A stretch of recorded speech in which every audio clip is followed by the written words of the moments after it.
గత కొద్ది రోజులుగా సోషల్ మీడియాలో విపరీతంగా వినపడుతున్న పేరు నళిని. రాష్ట్ర సాధన కోసం త్యాగం చేసిన నళినికి మాత్రం ఎలాంటి న్యాయం జరగలేదు.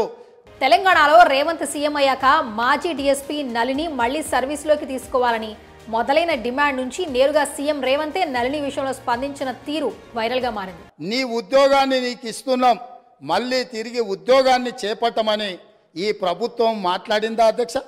ఇంతకు ఎవరి నళిని, ఎందుకు ఒక్కసారిగా ఆమె పేరు మారుమోగుతోంది?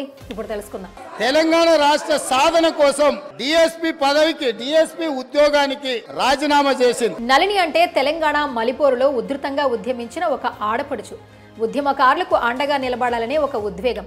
తెలంగాణ విముక్తి కోసం పోరాట చేస్తున్న అక్క తమ్ములపై లాఠీ జులిపించిన వీర వనిత fire brand DSP Nalini. Telangana మలిపోరు ఎగసిపడుతున్న సమయం, ఉద్యమాన్ని ఆపేందుకు అప్పటి పాలకులు పోలీసులను ప్రయోగిస్తున్న సమయం. అదే సమయంలో మెదక్ డీఎస్పీగా నళిని కొనసాగుతోంది. ఉద్యమకారులపై జరుగుతున్న దౌర్జన్యాలకు ఆందోళన చెంది నేరుగా హైదరాబాద్ చేరుకుని 2009 డిసెంబర్ 7న తన ఉద్యోగానికి రాజీనామా చేసింది. ఈ గడ్డపై పుట్టిన నేను ఉద్యమకారులను అణచివేసి తెలంగాణ తల్లికి ద్రోహం చేయలేను, అందుకే ఉద్యోగానికి రాజీనామా చేస్తున్నానని ప్రకటించింది. అప్పట్లో పెను సంచలనం రేపింది. ప్రజలు, ప్రజా సంఘాలు, విద్యార్థులు, మేధావులు, కళాకారులు, సబ్బండ జాతులు ఊరూరా ఆమె త్యాగానికి జై కొట్టారు. డిసెంబర్ 9న అప్పటి కాంగ్రెస్ ప్రభుత్వం ప్రత్యేక రాష్ట్ర ఏర్పాటుకు అధికారిక ప్రకటన చేసిన తరువాత ఆమె తిరిగి డీఎస్పీగా ఉద్యోగంలో చేరారు. ఏళ్లు గడుస్తున్నా తెలంగాణ రాష్ట్రం ఏర్పాటు చేయకపోవటాన్ని నిరసిస్తూ రాష్ట్ర ప్రభుత్వ ఆవశ్యకతను వివరిస్తూ 22 పేజీలతో సోనియా గాంధీకి, 9 పేజీలతో కిరణ్ కుమార్ రెడ్డికి లేఖ రాసి 2012 నవంబర్ 1న మరోమారు తన ఉద్యోగానికి రాజీనామా చేసింది. నా రాష్ట్రం వచ్చాకే నేను ఉద్యోగం చేస్తా అని ప్రతిజ్ఞ చేసి డీఎస్పీ ఉద్యోగానికి రాజీనామా చేసిందామె.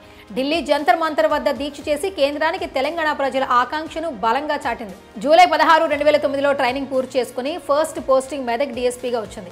ఎంతో ఇష్టపడి ఎంచుకున్న తన కెరీర్ను తెలంగాణ రాష్ట్ర సాధనకై, ప్రజా ఉద్యమాన్ని ఉవ్వెత్తున ఎగసిపడేలా చేయడానికి కేవలం 5 నెలల్లోనే ఎంతో ఇష్టమైన తన వృత్తిని వదిలి వెళ్లిపోయింది. ఢిల్లీలో జంతర్ మంతర్ వద్ద తెలంగాణ రాష్ట్ర సాధన దీక్ష చేపట్టింది. ఆమె చేపట్టిన దీక్షకు అప్పటి ఎంపీలంతా హాజరై సంఘీభావం ప్రకటించారు. అనంతరం ప్రత్యేకంగా తెలంగాణ ఉద్యమంలో పాల్గొన్నారు. అనేక కార్యక్రమాలను నిర్వహించారు. అలాగే వరంగల్ జిల్లా పరకాల అసెంబ్లీ నుంచి ఉప ఎన్నికల్లో స్వతంత్ర అభ్యర్థిగా పోటీ కూడా చేశారు. ఉప ఎన్నికల్లో గెలుపు లక్ష్యం కాదు, తెలంగాణ వాదాన్ని బతికించుకునేందుకే పోటీలో నిలబడ్డా అని స్పష్టం చేస్తుంది. అయితే ఇంత చేసిన ఆమెకు ఆ తర్వాత అసలు పరాభవాలు మొదలయ్యాయి. ఎట్టకేలకు తెలంగాణ రాష్ట్రం ఏర్పడింది. కానీ రాష్ట్ర ఏర్పాటు కోసం తృణప్రాయంగా తన ప్రొఫెషన్నే వదిలేసిన నళినికి ఆశాభంగమే కలిగింది. ఆమెకు ఎలాంటి గుర్తింపు ఇవ్వలేదు, కనీసం తనను పట్టించుకున్న పాపం లేదు. దీంతో నళిని ఎక్కడికి వెళ్ళిందో కూడా ఎవరికీ తెలియదు. సమాజానికి దూరమైంది. రేవంత్ సీఎం అయ్యాక మళ్లీ నళిని చర్చ రావడంతో ఆమె స్పందించింది. 10 ఏళ్లలో ఎన్నో అవమానాలు నా జీవితాన్ని ధ్యాన మార్గంలోకి నడిపించేలా చేశాయి.